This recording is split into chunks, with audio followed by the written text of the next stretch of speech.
information, get it. If there was someone by your side, coming back inside my body for a second, there is no নমস্কাৰ বন্ধুসকল আন এটা ভিডিঅ'লৈ আপোনাক সকলোকে মোৰ ইউটিউব চেনেললৈ স্বাগতম জনাইছোঁ তো বন্ধুসকল আজি ভিডিঅ'টো হ'ব এটা ৰেচিপি ভিডিঅ' আৰু সেই ৰেচিপিটো হ'ল চিলি চিকেন তো গাইজ ঘৰতে ভিডিঅ'টো আজি বনাইছোঁ আৰু বাইদেউ আৰু মই মিলি কিনে বনাম চিলি চিকেন গোটেইখিনি দেখুৱাম আপোনালোক কেনেকৈ কি বনাই চিলি চিকেন তো বলক এতিয়া ভিডিঅ'টো আৰম্ভ কৰোঁ চিলি চিকেন বনাবৰ কাৰণে মেইন বস্তুটো হ'ল চিকেন এইটো আছে আমাৰ চিকেন এইপিনে থোৱা আছে তাৰপিছত লাগিব ময়দা এইটো হ'ল ময়দা আৰু আছে ভিনেগাৰো লাগিব আৰু তাৰপিছত লাগিব আমাক এইটো সয়া সস আছে সয়া সসো লাগিব তাৰপিছত বেসন আছে বেসনো লাগিব আৰু আছে এইপিনে পিঠাগুড়ি মানে কৰ্ণফ্লোৰ লাগিব কিন্তু যেহেতু আমাৰ কৰ্ণফ্লোৰ নাই সেইকাৰণে আমি পিঠাগুড়িৰে কামটো চলাব লাগিব তাৰপিছত এইপিনে আছে কেপচিকামটো মেইন বস্তু চিলি চিকেনৰ এইটো কেপচিকাম আৰু বিলাহী আছে বিলাহীটো মেইন বস্তু আৰু এইখিনি হ'ল আমাৰ যোগাৰ চিলি চিকেন বনাবৰ কাৰণে তো বন্ধুসকল ভিডিঅ'টো সম্পূৰ্ণকৈ চাই থাকিব আৰু এইটো আছে কণীটো বোলে লাগে কণীটো দিব তো এইখিনি হ'ল যোগাৰ আমাৰ তো গাইজ এতিয়া আমি মিক্স কৰি আছোঁ এইখিনি ময়দা এইবিলাক সানি ল'ব লাগিব তাৰপিছত বেসন এইবাৰ বেসন দিম আমি বেসন দিলোঁ 1 চামুচ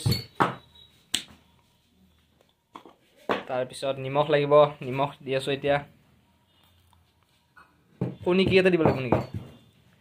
এইবাৰ লাগিব কণী বঢ়িয়া গাইজ ঢালি দিলোঁ আমি কণীটো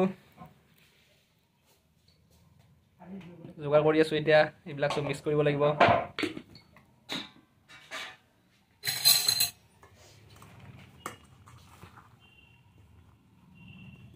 I'm not thinking about the way you keep my world from spinning. I'm just thinking about your eyes. Just don't know if I've been faking or pretending, but I know I never felt so damn alive. I don't know if I believe. তো বন্ধুসকল মাংসখিনি গোটেই mix কৰা হৈ গ'ল যিমান যি যোগাৰ আছিলে গোটেইখিনি মিক্স কৰা হৈ গ'ল মাংসৰ লগত আৰু এতিয়া 10 মিনিটমান থ'ব লাগিব আৰু 10 মিনিটমান থোৱাৰ পিছত আমি এই মাংসখিনি কেৰাহীত ধুনীয়াকৈ ভাজি দিম তো বন্ধুসকল আমি এতিয়া তেলখিনি গৰম হ'বৰ কাৰণে বহাই দিছোঁ কেৰাহীত এতিয়া তেলটো গৰম হৈ আছে আৰু পূৰা গৰম হোৱাৰ পিছত আমি বহাই দিম মাংসখিনি গাইজ এতিয়া আমি বহাই আছোঁ মাংসবিলাক তেলত পূৰা এতিয়া ভাজি ল'ব লাগিব পকৰি বনোৱাৰ নিচিনাই লাগি আছে দেখাত পকৰি টাইপ হৈ আছে ন এতিয়া আমাৰ মাংসখিনি ধুনীয়াকৈ ভাজা হৈ গ'ল যেতিয়া ৰঙা পৰিব মাংসখিনি অলপ তেতিয়া আমি নমাই থ'ব লাগিব কেৰাহীৰ পৰা আৰু এইখিনি এতিয়া পূৰা চিকেন পকোৰা নিচিনা লাগি আছে মানে গোটেই মানে ভাজি লৈছোঁ না সেইকাৰণে ধুনীয়া একদম পকোৰা টাইপ লাগি আছে তো গাইজ দেখিছেনে ভাজা হোৱাৰ পিছত কি ধুনীয়া হৈছে দেখাত একদম পূৰা লোভনীয় হৈ গৈছে একদম দেখাতে তো গাইজ খাই চাব লাগিব কেনেকুৱা লাগিছে বন্ধুসকল এইখিনি আমি পিঠাগুড়ি পানীত জিকাই থৈছোঁ এইখিনি দিব লাগিব কেৰাহীত যেতিয়া আমি মাংসখিনি বহাই দিম তেতিয়া আৰু এইপিনে আছে সয়া চচ তাৰপিছত আছে এইটো আদা নহৰু পেষ্ট আৰু এইপিনে কাইখন চাওক কি ধুনীয়া হৈছে দেখাত গোটেইখিনি যোগাৰ আছে ইয়াতে আৰু আমি আহি গ'লোঁ এতিয়া ফাইনেল ৰেচিপিটোলৈ আৰু এইপিনে তেলটো গৰম হ'ব বহাই দিছোঁ আৰু এইপিনে গোটেই যোগাৰখিনি আছে আমি এইবিলাক এতিয়া ধুনীয়াকৈ তেলটো গৰম হোৱাৰ পিছত বহাই দিম কেৰাহীত অলপমান চেনি দি লৈছোঁ কাৰণ চেনিটো দিলে বোলে অলপ কালাৰটো হয় সেইকাৰণে চেনি অলপ দি লৈছোঁ তো গাইজ চাই থাকিব ভিডিঅ'টো সম্পূৰ্ণকৈ এতিয়া দিলোঁ প্ৰথমতে নহৰু আৰু আদা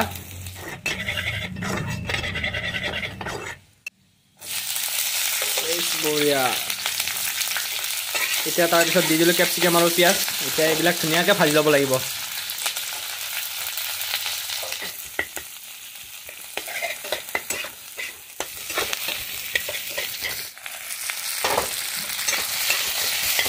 তো বন্ধুসকল আমি আলু দিছোঁ মানে আলুটো হ'ল অপশ্যনেল বস্তু যদি কোনোবা বিচাৰে আলুটো দিব পাৰে যদি নিবিচাৰে নিদিলেও কথা নাই আৰু তো আলুটো নিলেও হৈ যায় যিহেতু মাংস ন সেইকাৰণে আলুটো মানে খাব ইচ্ছা যায় মাংসৰ লগত সেইকাৰণে আলুটো দিছোঁ আৰু তাৰপিছত দিলোঁ এতিয়া পৰিমাণ অনুযায়ী এইটো কি হালধি তাৰপিছত দিলোঁ আমি এতিয়া নিমখ তাৰপিছত আমি দি দিলোঁ এইখিনি আদা নহৰু পেষ্ট এইখিনি আদা নহৰু মেইন বস্তু দি দিলোঁ আমি বন্ধুসকল আমি এতিয়া বাতিটোৰ পৰা ঢালি দিলোঁ ধুনীয়াকৈ সয়া চচ আৰু টমেটো চচ তো দুটা মিক্স কৰি দিছিলোঁ তো এইখিনি এতিয়া ঢালি দিলোঁ এই ক'লা ক'লা দেখি আছে আপোনালোকে এইটো হ'ল সয়া চচ আৰু বিলাহী চচ বাহ কি ধুনীয়া গোন্ধ বাপৰে বাপ তো গাইজ কমেণ্টত ক'বচোন খাওঁ খাওঁ লাগিছে নাই কি ধুনীয়া হৈছে দেখাত আৰু এতিয়া আমি মাংসখিনি ঢালি দিম যিখিনি মানে মাংস আমি ভাজি লৈছিলোঁ সেইখিনি এতিয়া আকৌ মিক্স কৰি দিম কেৰাহীত।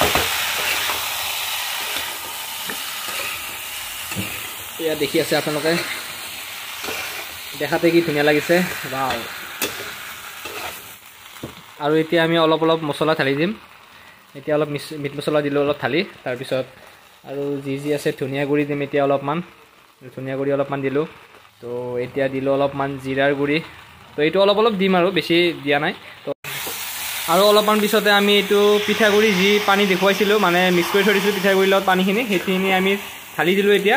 মানে পৰিমাণ অনুযায়ী লাগিব সেইখিনি। আৰু বন্ধুসকল পানীখিনি দিয়াৰ পিছত এইটো লুক হয়, এইটো দেখি আছে আপোনালোকে, ধনিয়া অলপ ছটিয়াই দিছোঁ, কেঁচা ধনিয়া। তো পানীখিনি দিয়াৰ পিছত এনেকুৱা এটা দেখাত হয়। আৰু অলপ পিছতে আমাৰ চিলি চিকেন পূৰা ৰেডি হৈ যাব আফটাৰ চাম টাইম। তো বন্ধুসকল এতিয়া আমাৰ হৈ গ'ল চিলি চিকেন পূৰা ৰেডি। এইটো হ'ল ফাইনেল লুক, আৰু মাংসবিলাক দেখি আছে আপোনালোকে পূৰা একদম ৰেষ্টুৰেণ্টৰ নিচিনা হৈছে দেখাত। তো এতিয়া খাই চাব লাগে, টেষ্ট কৰিব লাগে। তো হৈ গ'ল আমাৰ। তো গাইছ এপিচ খাই চাওঁ কেনেকুৱা লাগে। পূৰা গৰমে আছে দেই, বাপৰে বাহ। অলপমান চলটো খাইছিলোঁ পূৰা টেষ্টি। যদি ভিডিঅ'টো ভাল পালে সকলোৱে লাইক কৰিব, শ্বেয়াৰ কৰিব, আৰু মোৰ চেনেলটো ছাবস্ক্ৰাইব কৰি থ'ব। তো গাইছ এনেকুৱাকৈ আপোনালোকে ঘৰত বনাই খাব পাৰে চিলি চিকেন।